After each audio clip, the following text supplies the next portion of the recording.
Delighted to be joined right now by Jim White, sports writer at the Telegraph, to talk about the next World Cup. Well, not the next one, but a few. 2034, as of today, FIFA are expected to formally announce what we already knew, that Saudi Arabia is going to be awarded that World Cup. I mean, after Russia and Qatar, Saudi Arabia seems like an obvious choice. Next time round, I'm sure, Jim, it'll be Afghanistan. Give it to the Taliban. Why not? Do we care absolutely not a jot anymore about anything to do with human rights or equality in the nations that get the FIFA World Cup?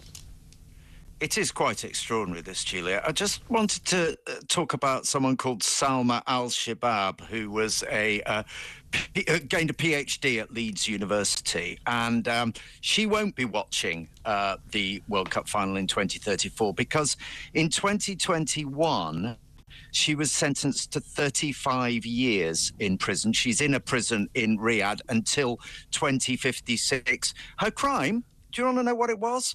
She retweeted some criticism of the government to, I think she's got about 2,500 followers on Twitter, and she retweeted it, and she was convicted of sedition, going to be in prison until 2056.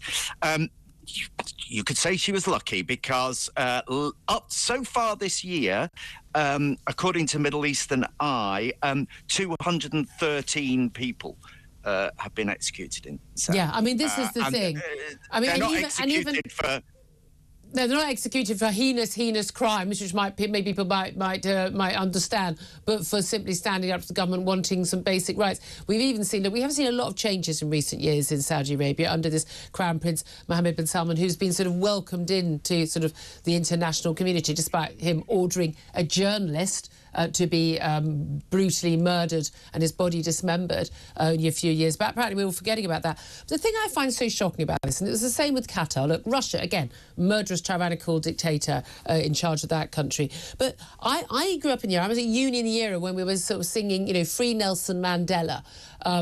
And it was all about, boycotts of banking and agriculture, but particularly also the crucial one, sport, international sport. South Africa were not allowed to play international sport because black people did not have equal rights with white people. But no one seems to have an issue when it's gay people or women, particularly when it's women, don't have equal rights, because that's disregarded as some sort of cultural difference that will change if we all go and play sport in that country. They did the same in Qatar. They're going to do the same in Saudi Arabia. And I don't understand why the rules are different.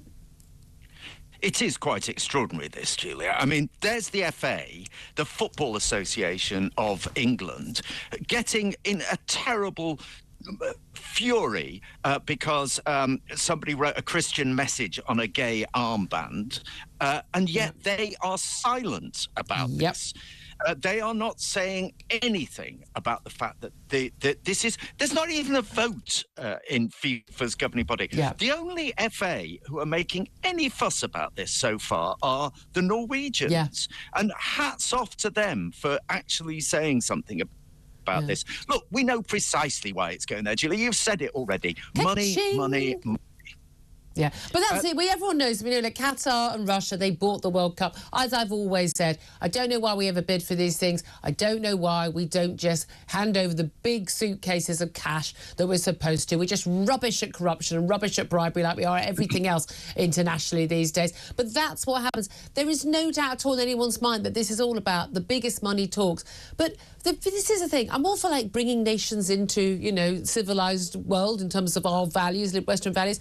But if they don't actually ascribe to any of them, and we know there's also, same with Qatar, massive issues over the rights and the treatment of migrant workers as well, then we shouldn't be rewarding these countries. And yet everyone will go, oh, we're a bit unhappy, and the BBC and Sky will do a few little reports on it. But fundamentally, we'll all go along and we'll all cheer and the fans will turn up and everyone will say it was a great success and the country will be exactly the same as it was the day before.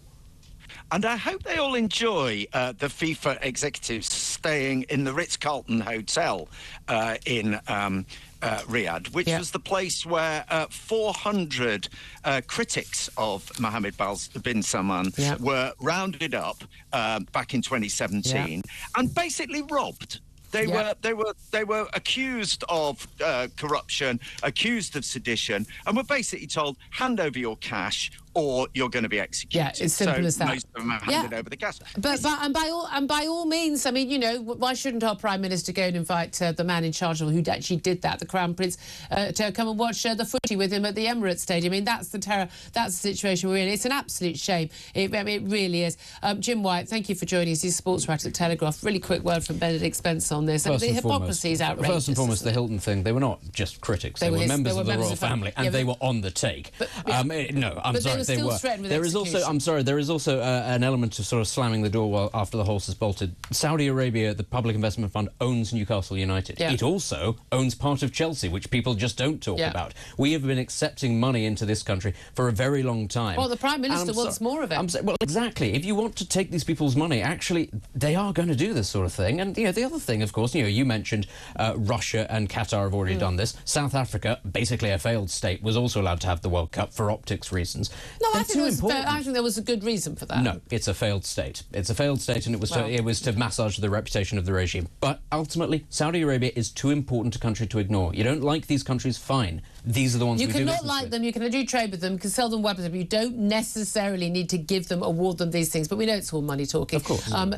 Ian Collins is joining us now. I mean, it is an outrage, and everyone will go, "Oh, isn't it awful?" And then they'll just carry on. I mean, I'll do a Saudi corporate gig any day of the week, frankly. It's fine. But at least you're not a hypocrite about it. At the Hilton. But you're not. No, I don't mind people aren't hypocrites. I jest on that point, but He's yes, not joking. it is. Will do one. Yeah, all right, I've done 7, all right. It's not exactly, I haven't done a dozen or anything. You haven't offered me. It's, I wouldn't get out of that country alive. I couldn't keep my gob shut. Yeah, that would be a problem. I think they wouldn't let you in, to be fair. Yes,